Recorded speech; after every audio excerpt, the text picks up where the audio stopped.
बिस्मिल्लाहिर्रहमानिर्रहीम। अस्सलाम वालेकुम। कुकिंग विद मोहिनी के साथ मैं हूँ मोहिनी अरशद। अल्लाह ताला आप सबका हामी और नासिर हो।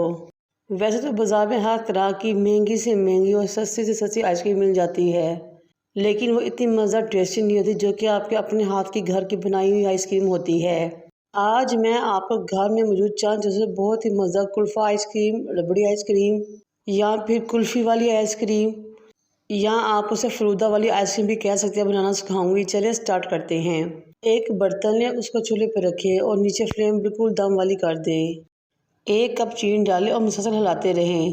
तकरीबन 7 से 8 मिनट बाद चीनी पिघलना शुरू हो जाएगी और कैरेमल बनना शुरू हो जाएगा। तकरीबन 12 से 15 मिनट में कैरेमल रेडी हो जाएगा। फिर आपने इसमें 1.5 किलो दूध डालना है और उसको हिलाते रहना है। शुरू में कैरेमल दूध डालने से जम जाएगा, लेकिन जूं गर्म होता रहेगा आहिस्ता आहिस्ता वो दूध में मिक्स होता रहेगा। हाफ़ टी स्पून इलायची पाउडर डालें और मिक्स कर दें।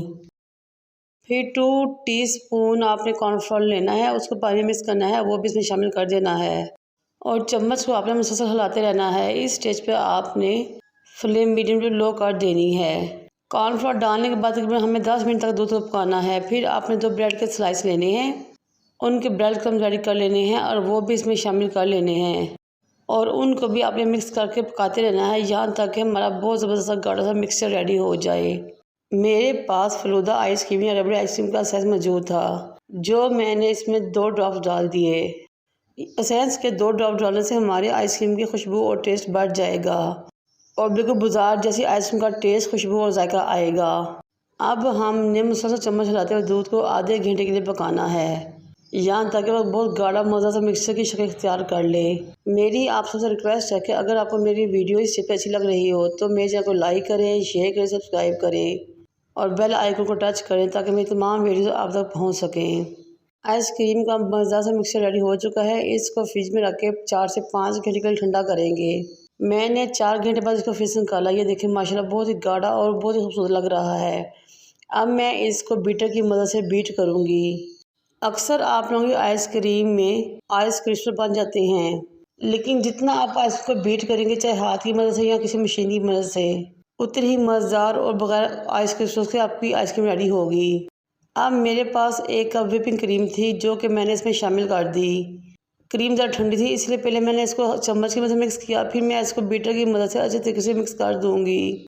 जितना ज़्यादा आप इस आइसक्रीम को बीट करेंगे उतना ही ज़्यादा क्रीमी और फ्लफ़ी बनेगी, इसमें झाग बनेगा और इसमें आइस क्रिस्टल नहीं बनेंगे। ये एक बेहतरीन और मज़ेदार और परफेक्ट आइसक्रीम की निशानी है।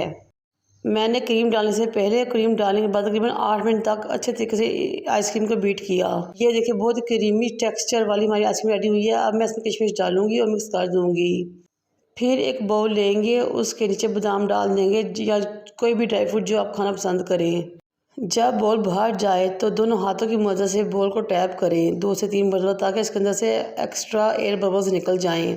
कवर करें और ओवरनाइट के लिए फ्रीज़र में रख दें ताकि अच्छे तरीके से आइसक्रीम जम जाए।